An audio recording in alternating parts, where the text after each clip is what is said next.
Good afternoon, everybody. Thank you very much for joining our questions and answers session, where we get to share ideas with our analysts and they get to give us some of the insights that they have on the financials and the doings of the companies that we invest in.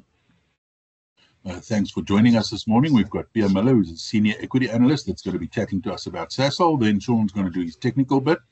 Please type your questions in the chat as we proceed through the presentation, and have them ready afterwards, or have them ready afterwards to ask them outright, and we'll deal with as many of your questions as possible.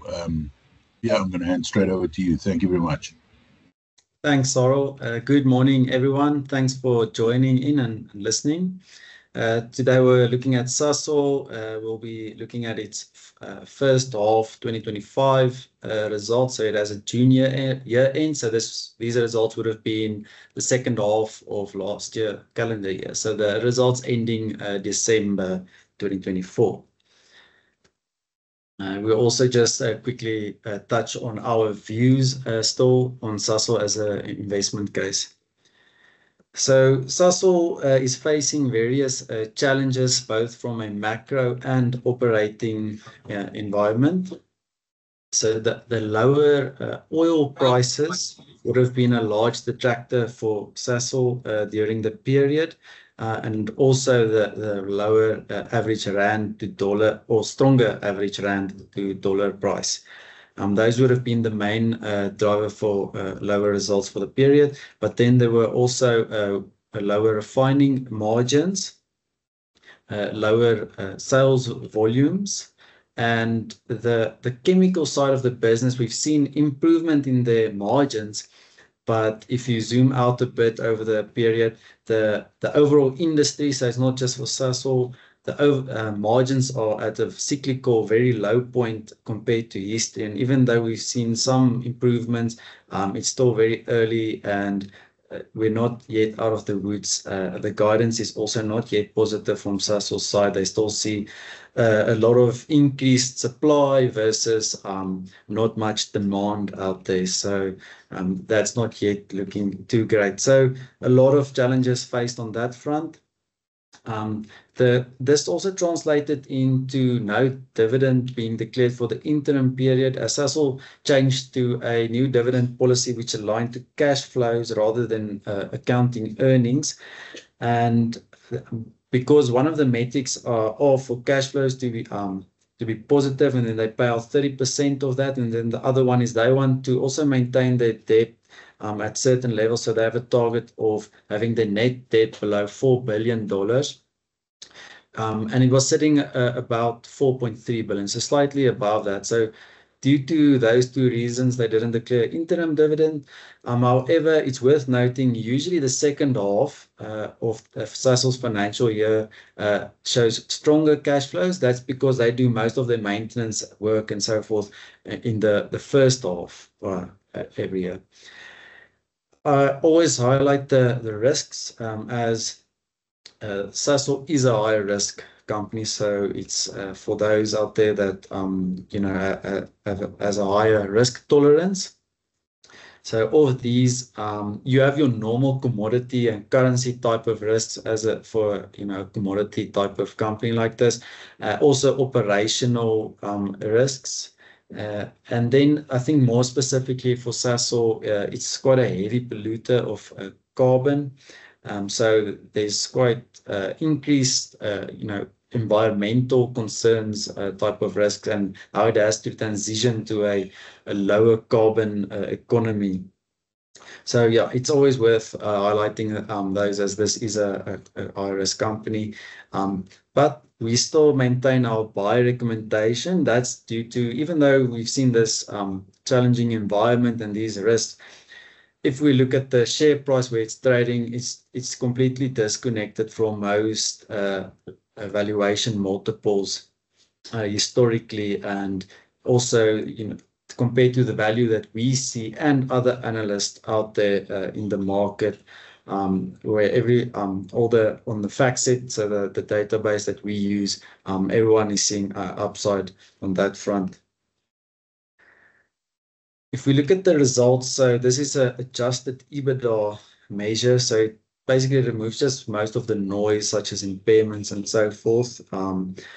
And from the previous period to the current period, you can see it's lower. So moving from the one blue chart to the other blue bar. The first one was lower oil prices. So they said the average Brent crude oil price decreased by 9%, and you can see that negative impact there in the first bar. Then the second bar was a positive, so unit margin. So that's mainly in the chemical side. So the average chemical sales basket increased by 8%, and we've seen improvement in margins on that front. On the exchange rate front, the average rand to dollar exchange rate strengthened by 4%. And you can see there how it weighed on its results. Volumes were lower also by 5%. We'll get to a bit more detail on the volumes a bit later on. And then Sasol does make use of hedging. It doesn't hedge completely all of its exposures to oil and currency, but yeah, it does to extent hedge. So you can see the oil that it hedges and the exchange rates which weighed on the results currently. So now you see the positive effect on the realized derivatives. So the derivatives helping it out a bit there and absorbing some of those losses.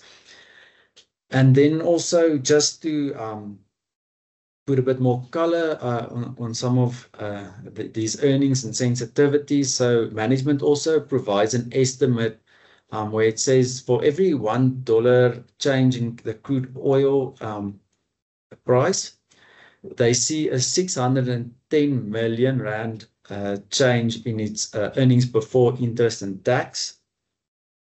And likewise, for every 10 cents, there's a change in the rand to dollar exchange rate. They see a 680 million rand impact on the earnings before interest and tax. Now, if we look at the results on a segment basis, starting off with mining, so they revised their supply agreement with the Secunda operations. So the mining division benefited from that, but that would have also then just resulted in a detraction on the fuels and the Africa chemical side, as they then just pay higher on that front for the coal. On the gas front, mainly higher gas prices, but also benefiting from higher production and 7% lower cash fixed cost. The fuel segment, the lower crude oil price that would have weighed on that segment, but also having lower margins and lower volumes. The chemical business, you can overall it's up on that side. Or positive, except for the Chemicals Africa, which, as mentioned, it would have been to do with the revised agreement that they had, so translating into a higher feedstock cost, but also there was a stronger rand to dollar that would have weighed on this segment, which would have also been a detractor in the America and Eurasia segments, and then also some higher cash fixed cost. The international side of the business, so the America and Eurasia, both benefited from higher average sales baskets and the margins improving in those segments. Now turning to the volume side and operationally, so just to explain this table a bit, the first column, that's the actuals for the 2024 financial year. And then the one that says 1Q25, so that's the first quarter outlook that they provide. So they do on a quarterly basis the performance or the volume metrics, and then they provide the outlook for the remainder of the year. So you can see we started off for the new year that they expect for the full year mostly growth. You can see everything green there, mainly growth for most segments.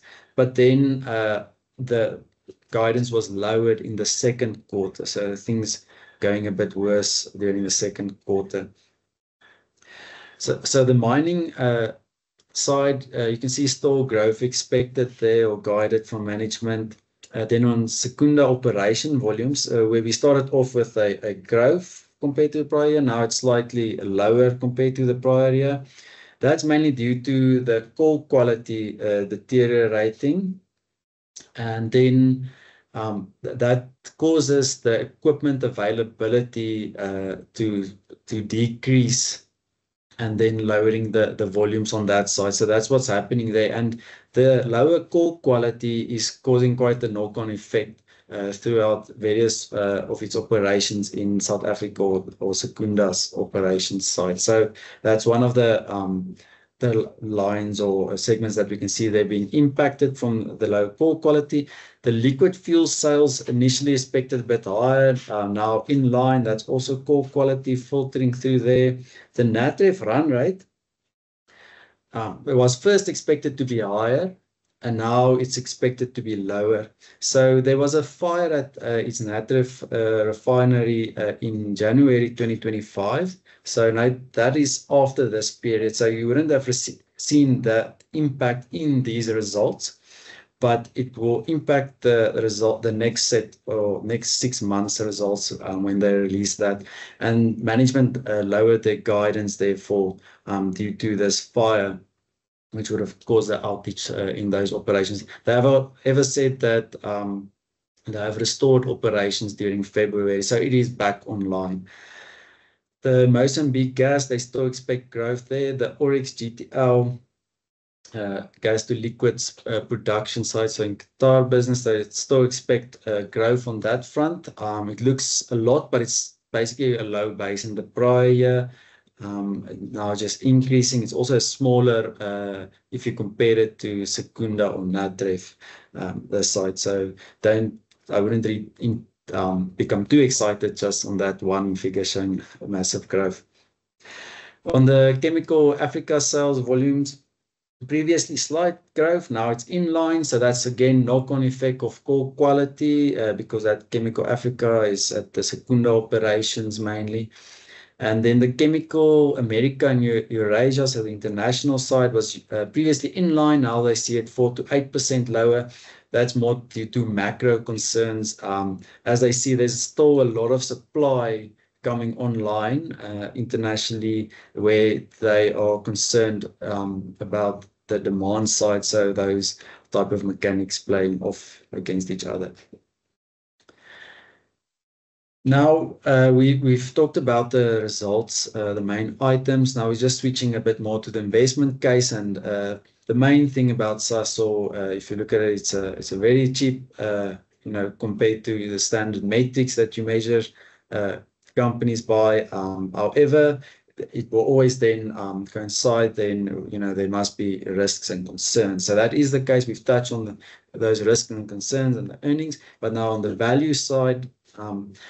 You can see, first of all, starting at the share price, the black line compared to the Rand oil price, there's a large disconnect. Usually it traded a little bit in line, and then when we had that 2020 scare for Sasol, you can see there was a disconnect, but it never really recovered after that disconnect. And then you can see there in the graph, March 2020, it even from there disconnected even further. So we are concerned about the oil price decreasing at the moment, but what this chart is telling you is that a lower oil price is already factored in its share price quite a lot.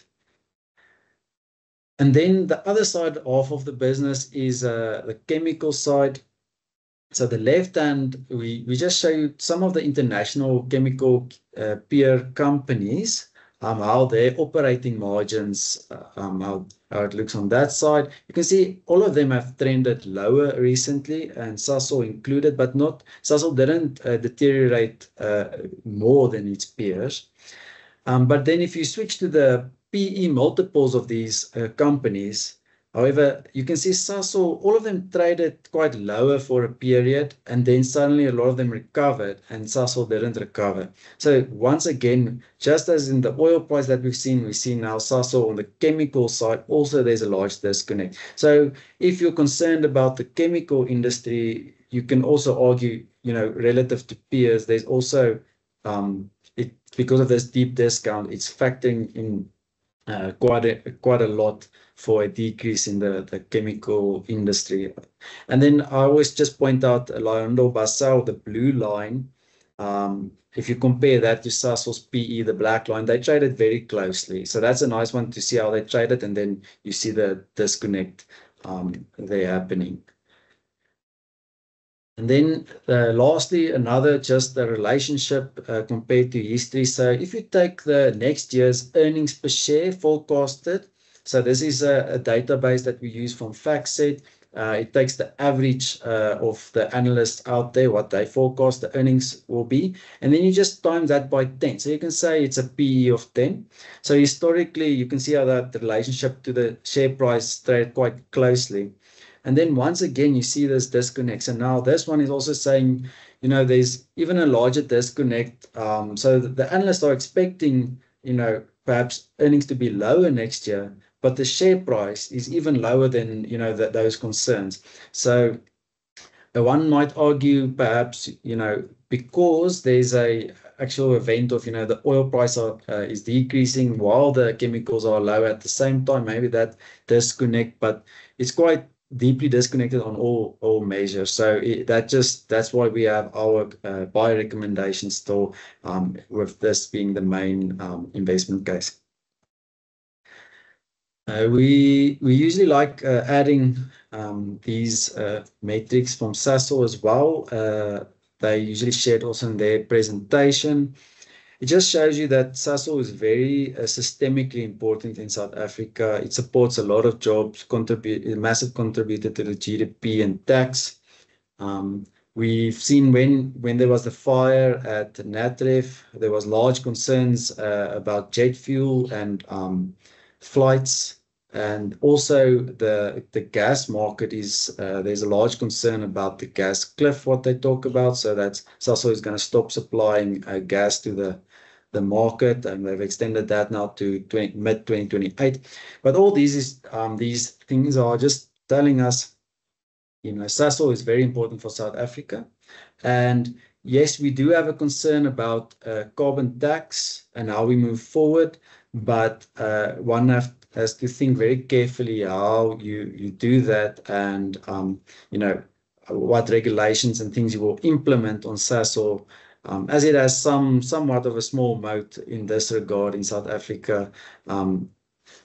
So that is worth pointing out as a main concern, is the transition, how it will transition to a lower carbon type of business. From a share price, I think, most of us, if you're a shareholder of Sasol, it's been quite a painful ride. So the share price being lower.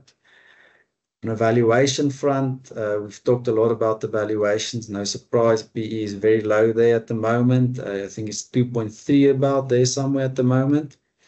And compared to our intrinsic value, we maintained it at 192 Rand. So that's an upside of 136%. However, the question is how long it will take for the chemical industry to recover, or how long it will take to deliver on credible plans to deliver to the market, how it's going to transition, or if there's going to be a large oil spike. So these type of catalysts, very difficult to say exactly when and to what degree, but there's many catalysts that do exist like these that could trigger the share price to improve. The concern is just like how long it will take, because currently the momentum is quite negative. Sean will talk to that. So it's a bit painful on that front. And I think this slide is for those who are interested in buying Sasol or do hold Sasol shares. I think this is very important. The Capital Market Day will be during May. So I think it will be worth it to look into that, as management will probably deliver a lot of plans on that front. So they have a new CEO, CFO, so there will be new plans on that front. So far, management has been, it looks like they're very much focused on being efficient with how they deploy capital and expenses. So managing that side very well. And then on the international chemical side, because a lot of the businesses are facing pressure, they're turning down the ones that's unprofitable. So why don't they have done it quicker? So they said it takes about 6 months to ramp down a business. So they're going to mothball some of their businesses. So that will improve international chemical margins and operations. And then also just they will probably also deliver a bit more detail on how they will transition to reduce their carbon emissions. So they're aiming to reduce their carbon emissions by 30% by 2030. So will they use a bit more renewable energy, or what type of plans they have on that front, and what type of feedstocks they will also use in their business, how they use gas, coal, will there be other type of feedstocks and so. But this Capital Markets Day, why I highlighted is I talked about the catalyst. We're not sure exactly when they might happen, but this one does represent a potential catalyst that they could reveal credible plans, which the market might like. So yeah, definitely worth looking into that one. And thanks. That's the end of my side of the presentation. I'll hand over to Sean, who will do the technicals for us now. Yeah, good morning, everybody. Yeah, thanks, Pierre. Yeah. Looking at the chart of Sasol there, it shows the share price is trading far below its 20, its 50-day, and its 200-day moving averages. And so both the long-term and medium-term trends remain bearish. It doesn't really show you on this chart, but the share price has been trading within a long-term down channel for almost 3 years from April 2022. You can see now on the chart there, in the shorter term, the share price looks set to test that support at about the 70 Rand level, which is the October 2020 low. One of the charts that Pierre showed you that. While the longer term support is at the 20 Rand level, which is April 2020 or March 2020 on Pierre's chart. He used the word disconnect. Yeah, so you can see on the chart how it's disconnected. As I say, it's very close to that support. It's now at the moment trading at 75.01. So it's down 2.39% today. You can also see at the bottom there the MACD indicator, that oscillator. I think it's trading in oversold territory, and it's also trading below its trigger line. So there's no clear bullish signals yet on that. And you also can see on the chart there where I put the intrinsic value. So yeah, we're trading far below that intrinsic value. Yes, we've got that buy recommendation. Yeah, so yeah. It might present an opportunity, but me personally, I'm not too excited about this chart. It might bounce off that 70 Rand level. But to me, I just think the risks far outweigh the upside potential, growth potential. And that's how I see it. Thank you. Thanks, Shawnee. Yeah, no, I'm glad you started the chart around the 150 level, because, it's been depressing. If you had to take it further back, this thing has just been dropping and dropping and dropping. And we've overstepped the boundary on every trading rule I've ever heard of. The only thing I haven't done is when in doubt, average out. But flipping this thing really just keeps coming down. And as Pierre's highlighted, there are some significant risks. Pierre, thanks. Interesting stuff there. I thought the 40 of us, or the 40 odd of us, were the only taxpayers, but they're contributing a heck of a lot of tax to this country, a lot of jobs. A big chunk of the GDP, which I don't know, and therefore it's almost strategic to South Africa, this firm. The other thing that I found interesting was on your slide 6 there, or slide 5, about the derivative use and that, the hedging that they did, where they actually got 2 billion extra from the derivative hedge.